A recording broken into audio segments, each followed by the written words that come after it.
2 پیاز کافی ہوتے ہیں اس کے لیے، اور 1 کلو بینگن تھے، اور اسی طرح 1 کلو آلو۔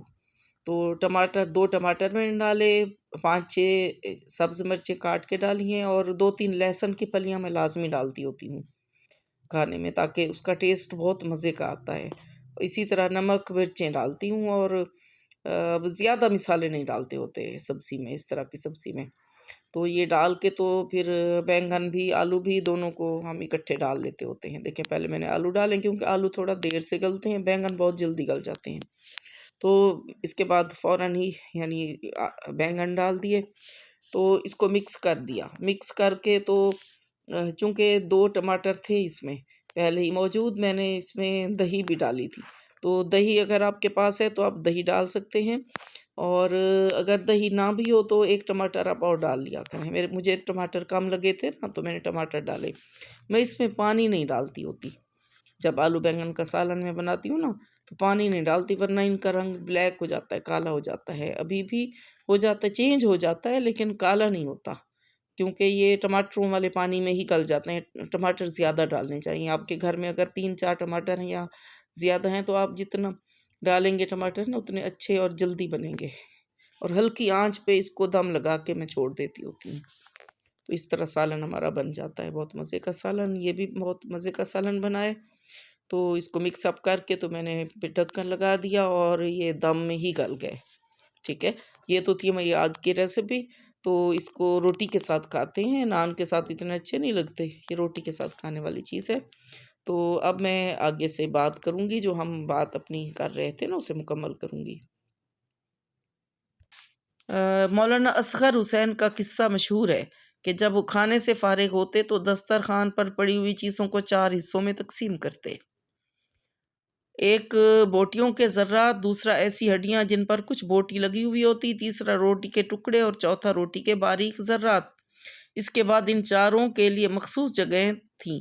وہ فرماتے تھے کہ بوٹیاں بلی کے لیے ہیں، بوٹی لگی ہڈیاں کتوں کے لیے ہیں، اور روٹی کے ٹکڑے پرندوں، چیل، کووں وغیرہ کے لیے ہیں، جبکہ روٹی کے باریک ذرات چیونٹیوں کی غذا ہیں۔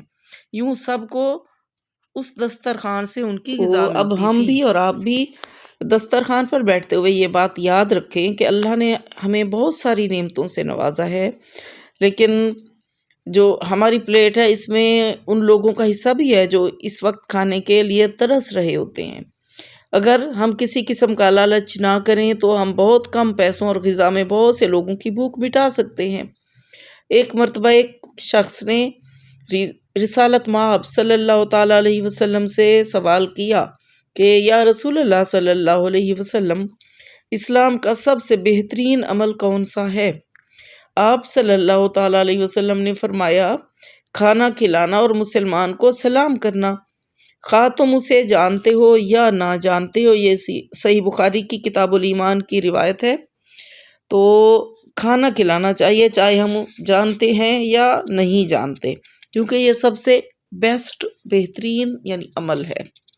اور ہمیں کھانا کھاتے ہوئے ان لوگوں کی بھوک کا احساس بھی ہونا چاہیے جو کھانا نہیں کھا سکتے۔ ہمیں کھانا کھانے کے لیے زندہ نہیں رہنا چاہیے، بلکہ دوسروں کو کھانا کھلانے کے لیے زندہ رہنا چاہیے۔ اللہ تعالیٰ ہمیں بے حساب دے گا، اور ابھی بھی بے حساب دے رہا ہے، لیکن اگر ہم دوسروں کے بارے میں سوچیں گے تو اور زیادہ اللہ تعالیٰ عطا فرمائے گا۔ اور عین ممکن ہے کہ ہمارا ایک جملہ پاکستان میں زیرو ہنگر پاکستان کی تحریک میں تبدیل ہو جائے، اور مہنگے ہوٹلوں میں کھانا کھانے کے لیے جانے سے پہلے ایک مرتبہ اپنے محلے یا شہر کے غریب اور بھوکے لوگوں کے بارے میں ضرور سوچ لیجئے گا کہ آپ کے کھانے کا جو مہنگا بل ادا کر رہے ہیں، یعنی آپ اپنے کھانے کا جو مہنگا بل ادا کر رہے ہیں، کیا آپ نے ایسا کر کے ان کا حق تو نہیں نبی کریم صلی اللہ تعالیٰ علیہ وسلم کا ارشاد پاک ہے کہ وہ مسلمان ہی نہیں ہے، یعنی وہ شخص مسلمان ہی نہیں ہے کہ جو خود تو پیٹ بھر کر سوئے اور اس کا پڑوسی بھوکا رہے۔ تو ہمیں اس سلسلے میں ضرور سوچنا چاہیے۔ اور آج کل تو سردیوں کا موسم بھی ہے، تو اس سلسلے میں بھی ہمیں دیکھنا چاہیے کہ جو غریب لوگ ہوتے ہیں، کام کاج کرنے والے مزدور ہوتے ہیں، کوئی ریڑھی لگانے والا ہوتا ہے، اگر اس نے کوئی گرم کپڑا نہیں پہنا ہوا تو ہم سستے داموں کچھ لے کر ان کو پہنا سکتے ہیں۔ گرمیوں میں جیسے ہم کسی کو پانی پلا سکتے ہیں، کسی بھوکے کو، اسی طرح سردیوں میں ہم یہ انتظامات بھی کر سکتے ہیں۔ تو اللہ تعالیٰ کا شکر ایسے طریقے سے بھی ادا ہو سکتا ہے نا۔ تو اللہ تعالیٰ کا شکر ادا کرنے کی ضرورت ہے کہ اس نے ہمیں بے شمار نعمتیں عطا فرمائی ہیں، اور شکر ادا کریں گے تو اللہ تعالیٰ ہمیں اور زیادہ دے گا۔ تو یہ تھی ہماری آج کی بات چیت۔